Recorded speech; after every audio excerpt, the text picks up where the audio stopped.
Yeah, so we approaching monthly music meeting number 12. And this one is about how to pick a team. So we're gonna focus on like just the initial approach to just getting started. I wanted to cater this meeting directly to artists. You know what I mean? It's like, we do call it monthly music meeting, but we talk about a lot of stuff, social media, we talk about business in general. But like, I do want to start centering the monthly music meetings around like music for a lot of opportunities, you know what I'm saying? This content turns into workshop stuff where I can only do it one time and then it becomes transferable to different spaces and mediums. So we're gonna from now on record all of the monthly music meetings, you know what I mean? So it's 3-dimensional. We can get the physical and then y'all can recap it on YouTube, Facebook, and stuff like that too. So that's a plus. Individually, we are a business, right? Some ways in that because we are able to do things. Musicians, we creatives, right? So it's not like we running numbers. It's not like we are winning cases, you know, putting hearts back together. So we fall under the line of creative geniuses. Like we create like energies and vibes through our words, through beats, through our pictures. But still in all, we have the opportunity to generate a lot of money. You know what I mean? And that's a business. So individually, no matter what you're doing, especially in the music space, you a business. And it's important to like view yourself as that. I just touched on it a little bit, but I just, you know, throw this out there, like in any business, right? What's the purpose of business? What is the point of the business that you started? To do what? There you go. In other words, make some money. You know what I'm saying? Like we in business to make money. All right, and as I said, like you have the capabilities of generating millions of dollars as a musician, as an artist, whoever, right? But just understand that it's processes to that, you know. In building the team, I think internally it starts with us first, the individual first. You know what I mean? So like my question now is like, in the business, are you a business or are you an artist? Mm-hmm. I feel like I'm an artist that's transitioning. Mm-hmm. To make it more of a business. Artist transitioning. I think you gotta be both. Mm-hmm.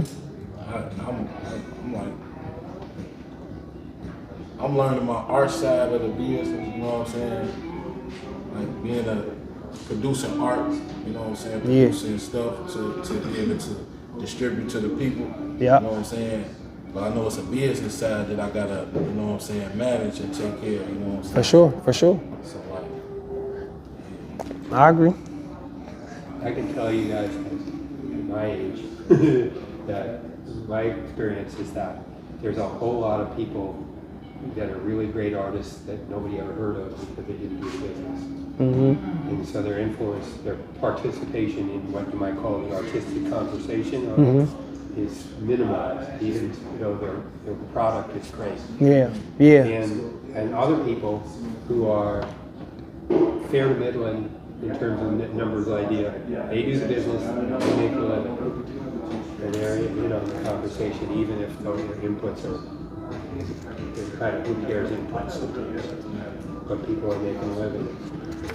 For sure. In their art because they've done the business. So. Yeah.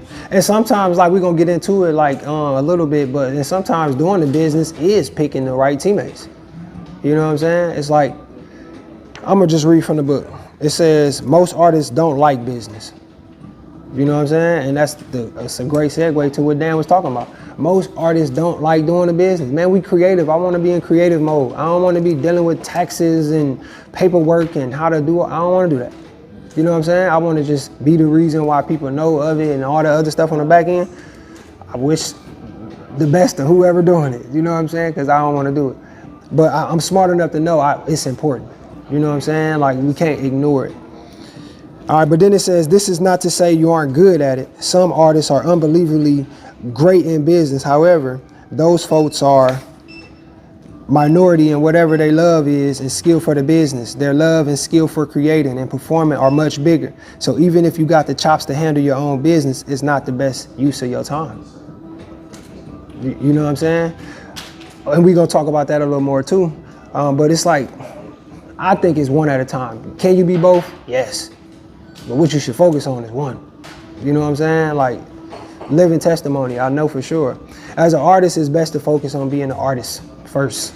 You know what I'm saying? Like, it's simply put, it's a lot of shit to do. You know what I'm saying? Like, you got a lot of shit to do as an artist already. You need to write your songs, get your shit out there, shoot videos, put the project together, arrange it. Like, it's a lot of stuff that you got to do as an artist already.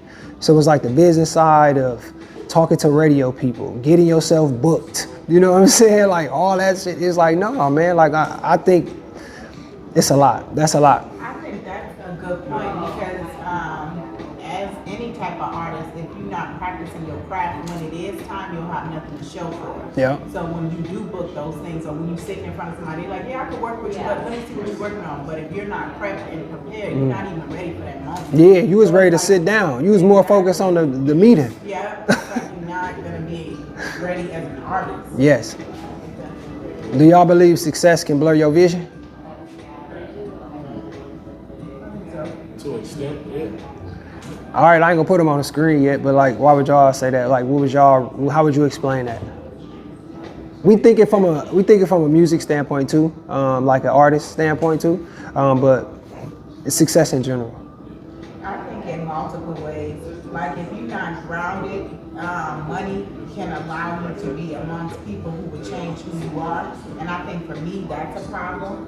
Like, I'm not in here to, you know, we should do what the people like, but I feel like the people like you for what you already brought. You know what I mean? So it's almost like they're buying into you. Worldwide, still in the city, living the vision whenever you see me is less work, less lifestyle, work, less work, less lifestyle, work, less work, less work, less work, literature, less work.